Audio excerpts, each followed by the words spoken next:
Канай уулу Байтик Солто уруусунан чыккан баатыр. Эл ичинде эбегейсиз урмат сыйга ээ башчы, көрөгөч жетекчи катары тарыхтагы орду чоң. Анын калк камын көргөн, намыска бек, эл биримдигин чыңдоого күчүн аябаган эрдиги зоолосун көтөрүп кадырын арттырган.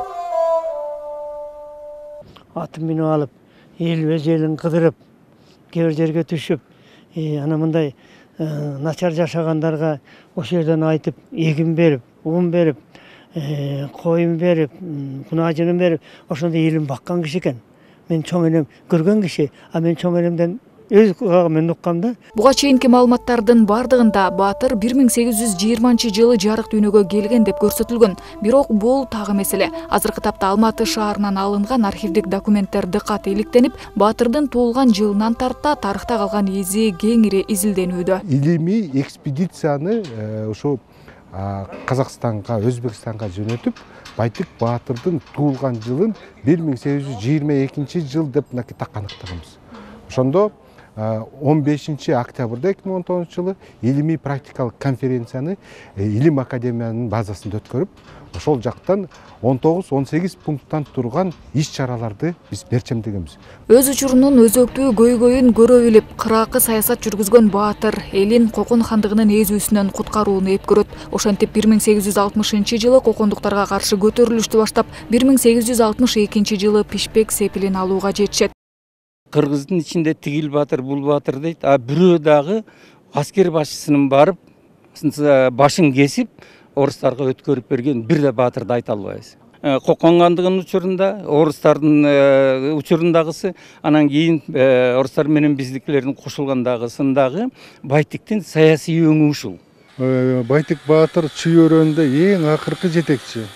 Андан кийин чүйөрөнү бөлүнүп 17 болуштук болуп кеткен.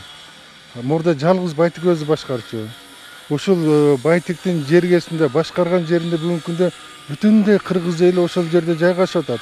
Ал эми 1867 жылы Орто Азия элдеринин өкүлдөрүнүн курамында кыргыз урууларынын атынан орус падышасынын ордосуна барып, император Александр II кабыл алуусунда болгон. Санкт-Петербургдагы бул чоң салтанатта Байтик Баатыр 3-чү даражадагы Станислав ордени менен сыйланган.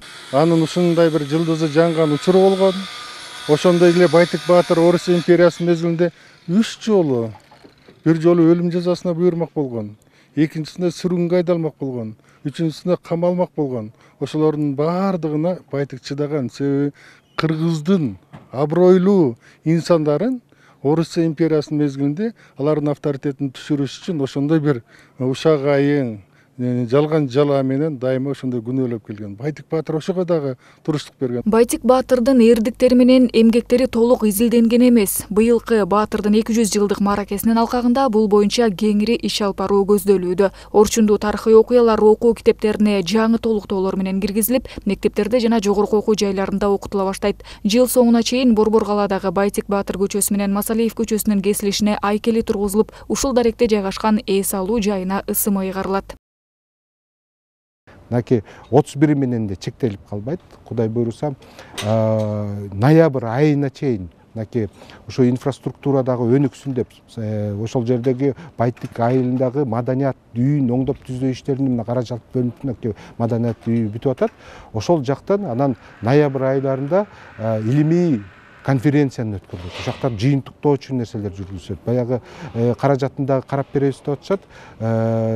Жанагы экспедицияларды Россия Федерациясына жөнөтүш керекпиз, Өзбекстанга жөнөтүш керек.